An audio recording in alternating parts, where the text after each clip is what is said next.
En 2-3 mots, à quoi ressemble le prophète alayhi salatu wassalam?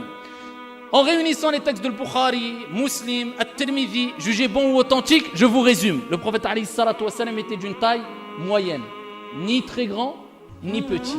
Il avait une taille moyenne. Il n'était ni gros, ni maigre. Il disait il est rapporté dans les textes que sa poitrine avait ici rejoigné, c'est-à-dire en termes de corpulence, on va dire, c'était droit. Sa poitrine et son ventre étaient formés une ligne droite. Ici, le prophète alayhi salatu wassalam était imposant et il aspirait le respect. Le prophète alayhi salatu wassalam, bien sûr, était doté d'une grande modestie, mais il restait imposant. C'était une personne qui était forte. Le prophète alayhi salatu wassalam avait une couleur blanche de peau. Il était blanc de peau et qui tendait vers la couleur rougeâtre, la couleur de sa peau. Le prophète alayhi salatu wassalam avait une barbe pleine.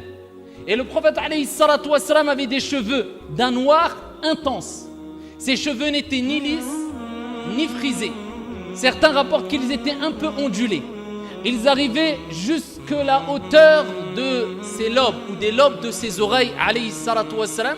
Et dans d'autres textes, il est rapporté que quelquefois, ils allaient jusqu'à ses épaules, sallallahu alayhi wa sallam. Il avait des yeux de couleur noire et assez large. Il avait de grands yeux, de beaux yeux et d'une couleur noire intense. Il avait des cils qui étaient fournis et des sourcils qui étaient fins. Et ils étaient rapprochés, mais il y avait quand même une séparation entre ces deux cils, alayhi salatu wassalam. Lors de sa mort, il est rapporté qu'il n'avait pas plus de 20 poils blancs, car les poils blancs, après un texte, seront lumière au jour de la résurrection. Et c'est pour ça qu'il nous est demandé de ne pas enlever les poils blancs. Il avait pas plus d'une vingtaine de poils blancs entre ses cheveux et sa barbe. Et il est rapporté qu'il avait plus de poils blancs au niveau des tempes et en dessous de la lèvre inférieure, alayhi salatu wassalam. Il avait l'habitude de marcher vite, à tel point que quand il marchait, on avait l'impression qu'il descendait d'une pente, sallallahu alayhi wa sallam. Et le prophète alayhi salatu wassalam, quand ici Al-Bara ibn Azib a décrit le prophète alayhi salatu wassalam, a dit: je n'ai jamais vu un visage plus beau que le prophète alayhi salatu wassalam, et une personne qui avait une prestance aussi noble et aussi belle que celle du prophète Mohammed alayhi salatu wassalam. Al-Bara ibn Azib a été interrogé sur le visage du prophète alayhi salatu wassalam. Et ils lui ont dit: est-ce qu'il était tel l'épée, aussi éclatant que As-Sayf, l'épée? Il a dit non, plutôt aussi éclatant que la pleine lune, alayhi salatu wassalam. Et ici, Abu Juhayfa a dit: un jour j'ai pris la main du prophète alayhi salatu wassalam et je l'ai posée sur mon visage. Alors qu'ils étaient dans un endroit où la température pouvait atteindre les 50-55 degrés, il faisait très chaud. Et il dit: lorsque j'ai pris la main du prophète alayhi salatu wassalam et je l'ai posée sur mon visage, elle était plus fraîche que la neige et sentait meilleur que le musc. Et dans d'autres textes, il est rapporté que la main du prophète alayhi salatu wassalam, non seulement elle était plus fraîche que la neige et sentait meilleur que le musc, mais elle était plus douce que la soie, sallallahu alayhi wa sallam. Et il y a d'autres descriptions qui sont apportées dans d'autres textes, mais là, je vous l'ai dit en 2-3 mots pour vous souvenir de l'apparence, en gros, du prophète alayhi salatu wassalam, afin que si demain, vous prétendez avoir rêvé du prophète et on vous dit: décris-le-moi, et vous dites que c'était une personne, à titre d'exemple, qui avait une calvitie, le prophète n'avait pas de calvitie, une personne qui était très grande, le prophète n'était pas très grand, une personne qui était, par exemple, forte, grosse, eh bien le prophète alayhi salatu wassalam n'était ni gros ni maigre. C'était une personne, par exemple, qui était très petite ou qui n'avait pas du tout de barbe. Le prophète alayhi salatu wassalam avait une barbe. C'était une personne. Donc vous pouvez vous repérer approximativement. Et au-delà de sa description physique, on pourrait en parler des heures, mais en 2-3 mots, eh bien il avait des qualités aussi morales. Car le prophète alayhi salatu wassalam avait réuni les qualités physiques et les qualités morales. Et pourquoi pas, alors que c'est lui qui a dit: Inna Allaha jamil wa yuhibbul jamal. Allah est beau et il aime ce qui est beau. Et la créature la plus belle sur la surface de la terre parmi les êtres humains, c'était Mohammed alayhi salatu wassalam. Il est rapporté qu'il était plus beau que Youssouf alayhi salam. Et le prophète alayhi salatu wassalam, c'est lui qui a dit: Innama bu'ithtu li utammima makarim al-akhlaq. J'ai été envoyé pour parachever, compléter les nobles moralités. Et le prophète alayhi salatu wassalam avait les meilleures des moralités.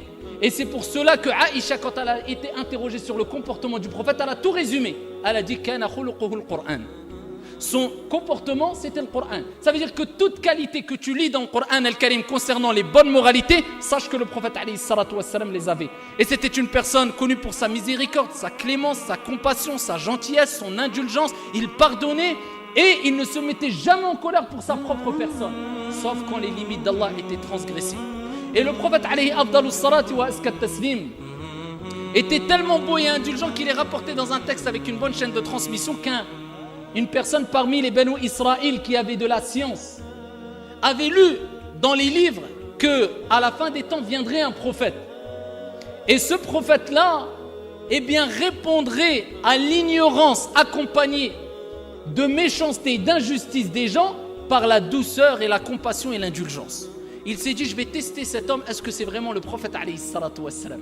Il lui avait accordé ici une dette. C'est-à-dire que le prophète alayhi salatu wassalam avait emprunté chez lui de l'argent ou des biens. Et ici, ils avaient fixé une date. Car quand tu prêtes de l'argent, eh bien, il faut fixer une date. À quel moment tu me rends cet argent-là ou ce bien que je t'ai prêté. 3 jours avant d'aller récupérer ce bien-là, eh bien, la personne est partie voir le prophète alayhi salatu wassalam en disant, je veux mon bien maintenant pour le tester. Je dis, mais il reste 3 jours. Il y avait Omar ibn al-Khattab qui était là. Il a dit, je le veux maintenant. Et il a commencé à proférer des paroles injuste et irrespectueuse vis-à-vis du prophète alayhi salatu wassalam. Omar s'est levé. Omar, il a voulu défendre le prophète alayhi salatu wassalam, se venger. Le prophète, il lui a dit, laisse-le ya Omar et donne-lui ce qu'on lui doit. Et dans une version, il lui a dit, et rajoute-lui autre chose encore en plus si au cas où on lui aurait causé un quelconque préjudice. La personne l'a regardé et il a dit, ashhadu an la ilaha illallah wa annaka muhammadan abduhu wa rasuluh. Il est entré en islam, il a dit, j'atteste qu'il n'y a de Dieu que Dieu et que toi, tu es l'envoyé et le serviteur d'Allah subhanahu wa ta'ala. Il a embrassé l'islam. C'est celui qui était tellement impressionnant et tellement imposant tout en alliant son côté imposant et sa modestie qu'un jour un homme l'a vu, il a commencé à trembler. Le prophète alayhi salatu wassalam lui a dit, calme-toi, calme-toi. Je ne suis pas un roi Malik. Je suis simplement le fils d'une femme des Quraysh qui mangeait de la viande séchée. Alayhi salatu wassalam.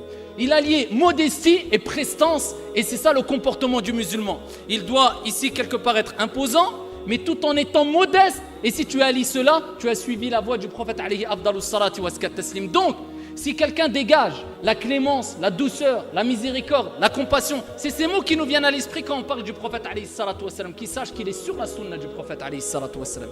Et celui qui même au nom de la religion, de la sunna, dégage dureté, il se renferme sur lui-même, esprit sectaire, il pense que lui il a la vérité, tous les autres sont égarés. Soi-disant, lui vient de découvrir des choses que d'autres n'ont pas découvert, eh bien qu'il sache qu'il s'oppose à la sunna du prophète alayhi salatu wassalam, et celui-là est sûrement un innovateur qu'Allah Jalla wa Ala nous en préserve. Et pour terminer, je tiens à rappeler à Hibbati Fillah que les traits caractéristiques physiques du prophète alayhi salatu wassalam ou pour la plupart relèvent de la sunna qui est considérée adiya ou bien jibilliya, d'habitude. Ça ne veut pas dire, comme il est relaté dans un texte authentique, un compagnon a dit, j'ai vu le prophète alayhi salatu wassalam avec une tunique rouge. Je n'ai jamais vu de tunique plus belle que cette tunique sur le prophète alayhi salatu wassalam, que nous on va dire c'est une sunna obligatoire de mettre une tunique rouge. Le prophète avait l'imama. Est-ce que nous on va sortir ici et on va mettre l'imama? Le prophète s'habillait selon le contexte, selon l'espace et le temps.